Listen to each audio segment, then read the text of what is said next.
Doctor Who has been an institution of science fiction for more than 55 years, but despite being about a hero who can regenerate time and time again, the series has nearly met its end on more than one occasion. The BBC has come close to cancelling Doctor Who more than once, and it actually did cancel it a few years ago. The reasons why a popular science fiction series like Doctor Who might be cancelled are numerous. It could be to do with ratings, or it could be about cost. Networks cancel shows all the time, so how has Doctor Who survived? Well, the answer to that is by the skin of its teeth. With that in mind, I'm Will for WhoCulture, and here are 7 moments that almost killed Doctor Who.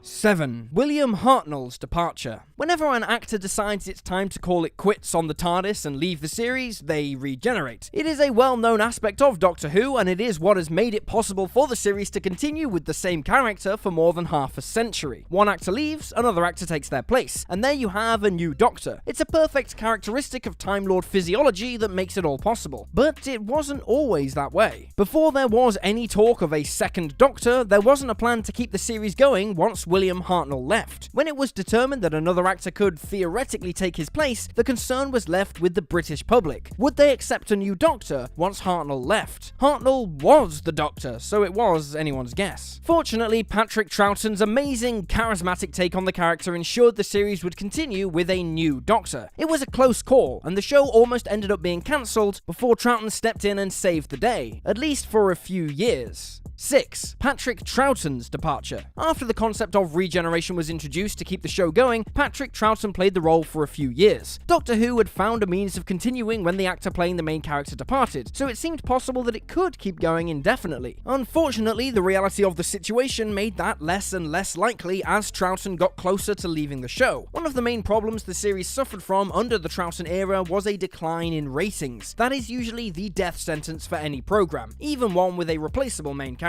Another issue that hampered the success of Doctor Who was the transition into colour, which came as the series progressed into the 70s. Losing Troughton and having to replace him when the show was already transitioning into another type of medium threatened to cause a further loss in ratings. Talk of wrapping things up on the series was floating around the network throughout this period, but fortunately the series powered through and cast Jon Pertwee to take on the role of the third Doctor. 5. The Sixth Doctor's tumultuous time in the TARDIS. Doctor Who managed to continue through 5 regenerations of the Doctor before it ran into some serious problems that threatened it with cancellation. Colin Baker was brought in to play the Doctor, and he knocked out his first series with the belief that he would return for a second. As it happened, Michael Grade, the executive at BBC One responsible for the series, unceremoniously yanked Doctor Who from the schedule. Talk of cancelling it outright was all over the place, and it was looking grim. Grade later described the previous series as outdated and awful, so he pulled it for 18 months. This resulted in the abandoning of several storylines, all of which were outlined and or written for Baker's second series. After the 18-month hiatus, Doctor Who did return to British televisions, but it wasn't entirely clear why Grade brought it back. By the end of that series, Baker was fired from the show, making him the only actor to be sacked while playing the Doctor.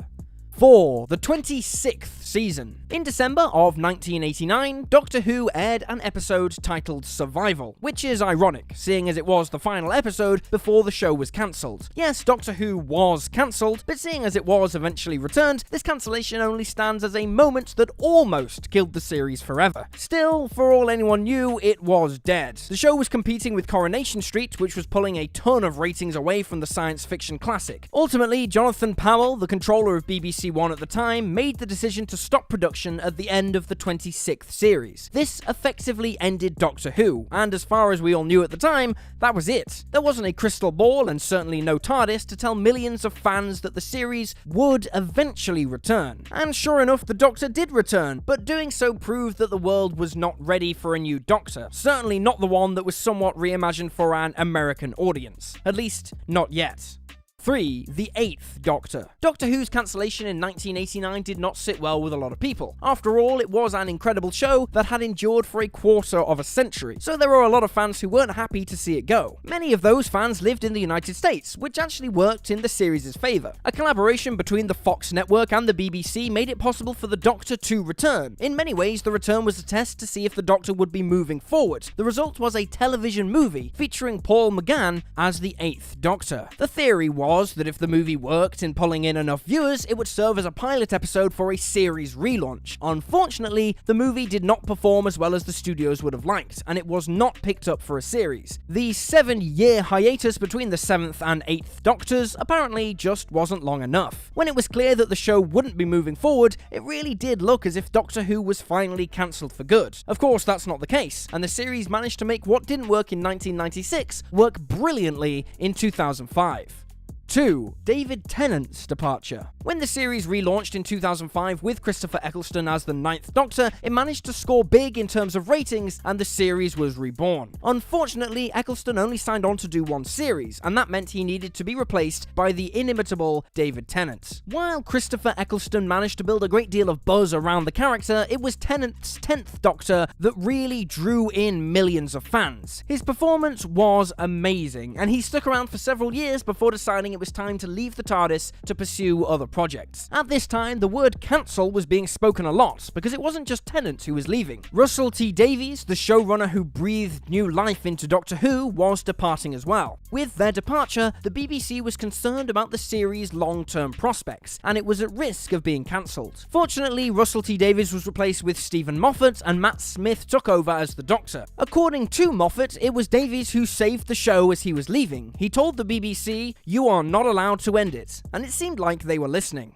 1. Jodie Whittaker's time in the TARDIS. After more than 50 years of programming, Doctor Who did something that it had never done before. It made the Doctor a woman. This wasn't done in a way that was different than any of his previous regenerations. The Doctor regenerated from Peter Capaldi, and when the light faded, he was a she. Jodie Whittaker took to the role well, but the changing of genders didn't sit well with a lot of fans. There were a lot of threats of rage quitting the series, and many people did indeed stop watching. Still, at this time, there wasn't any threat from the BBC about cancelling the series. After all, the network was in full support of the casting, and the series progressed into its 12th season. Unfortunately, it seems like a lot of those fans who rage quit the series may have had an impact. As Whittaker continued playing the Doctor, the ratings continued to decline. The BBC has gone on record saying the series wasn't in danger, but speculation continues online as to whether or not that is the case. If it is truly threatened with cancellation, COVID-19 may have just given it a stay of execution. Programming crashed to a halt due to the pandemic, which gives showrunner Chris Chibnall some additional desperate time to improve for the 13th season.